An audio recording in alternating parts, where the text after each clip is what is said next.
Tollywood star hero power star Pawan Kalyan గారు క్రిష్ జాగర్లమూడి దర్శకత్వంలో వచ్చిన హరిహర వీరమ్మల షూటింగ్ ఇటీవలే కంప్లీట్ అయిన విషయం తెలిసిందే. మధ్యలో క్రిష్ జాగర్లమూడి ఈ సినిమా నుంచి తప్పుకున్న తర్వాత జ్యోతికృష్ణ ఈ సినిమాని ముందుకు నడిపిన విషయం విదితమే.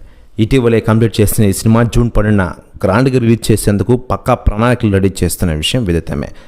ఇప్పటికే ప్రేక్షకులు ఈ సినిమాపై ఎలాంటి అంచనాలు ఉన్నాయో క్రియేట్ అయ్యాయో అందరికీ తెలిసిందే. ఈ సినిమాను హిస్టారికల్ ఎపిక్ డ్రామాగా క్రిష్ జ్యోతికృష్ణ డైరెక్ట్ చేయగా పవన్ సరికొత్త పాత్రలో ప్రేక్షకులను స్టన్ చేసేందుకు రెడీ అవుతున్నారు. ఇక ఈ సినిమాకు సంబంధించిన ప్రమోషన్స్లో భాగంగా ఈ సినిమా నుంచి మూవీ మేకర్స్ ఒక పాటను రిలీజ్ చేశారు. తారా తారా అంటూ ఒక సాంగ్ రికార్డు బదులు కొట్టే విధంగా రిలీజ్ చేసిన విషయం మనకందరికీ తెలిసిందే. అయితే లేటెస్ట్గా అందుతున్న సమాచారం ప్రకారం ఈ హరిహర వీరమ్మల నుండి తారా తారా సాంగ్ రిలీజ్ అయ్యి 24 గంటల్లో యూట్యూబ్లో రికార్డుల వర్షం కురిపిస్తోందట.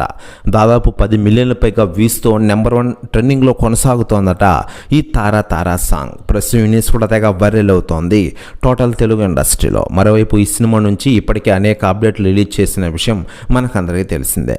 ఇక ఇదిలా ఉండగా ఈ సినిమా ట్రైలర్ కూడా రిలీజ్ చేయాలని చూస్తున్నారు. జూన్ 2న రిలీజ్ చేసేందుకు చిత్రం రెడీ అవుతున్నట్లు తెలుస్తోంది. దీంతో ఈ సినిమాపై ప్రేక్షకుల్లో మరింత బస్ క్రియేట్ కావడం ఖాయమని వారు భావిస్తూ ఉన్నారు. ఈ సినిమాలో నిధి అగర్వాల్, బాబీ డియోల్ తదితరులు ఇతర ముఖ్య పాత్రలు నటిస్తూ ఉన్నారు. ఎంఎం కీరవాణి సంగీతం అందిస్తున్న ఈ సినిమాను ఏఎం రత్నం ప్రొడ్యూస్ చేస్తున్న విషయం మనకందరికీ తెలిసిందే.